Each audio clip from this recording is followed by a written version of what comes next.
Bonjour le monde, aujourd'hui je vous propose cette petite capsule pour vous partager un exercice pour affiner, développer vos capacités parapsychiques. Alors l'exercice c'est ressentir une photo.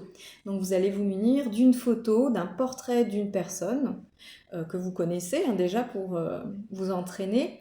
Alors un portrait soit en pied ou soit juste au niveau du buste. C'est selon vos préférences. Alors, avant de pratiquer l'exercice, il faut bien se dire qu'on n'est pas là pour juger la personne qui est en photo. On enlève voilà, tout notre mental, nos références, nos jugements. On est là simplement pour décoder la personne grâce à nos capacités parapsychiques. En gros, on va faire un portrait d'âme.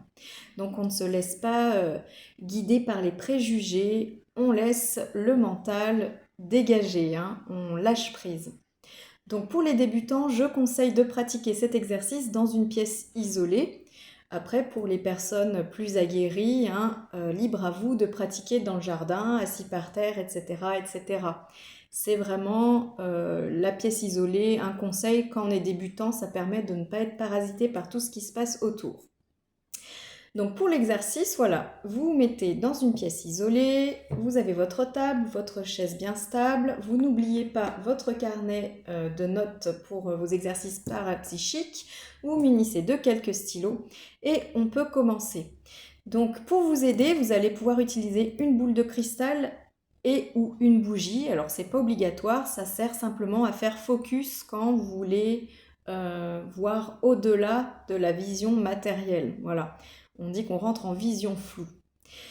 Donc avant l'exercice, bien entendu, il faut que vous soyez dans un état plutôt harmonieux, pas malade, pas de déséquilibre émotionnel, etc., etc.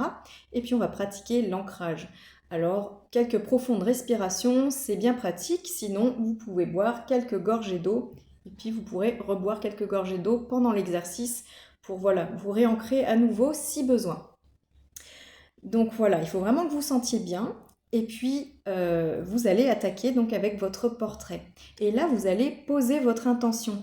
Alors, par exemple, vous pouvez demander à votre esprit d'avoir des flashs, des images, des ressentis, des pensées par rapport à la personne qui est sur la photo.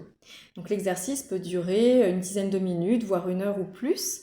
Et à la fin de l'exercice, vous noterez dans un carnet les mots, les messages ou même griffonnerez quelques dessins des ressentis. Voilà, c'est comme ça qu'on fait en gros un portrait d'âme. Si vous avez des questions, n'hésitez pas à les poser dans les commentaires. En attendant, je vous souhaite une bonne journée, vous dis à tout bientôt. Allez, ciao!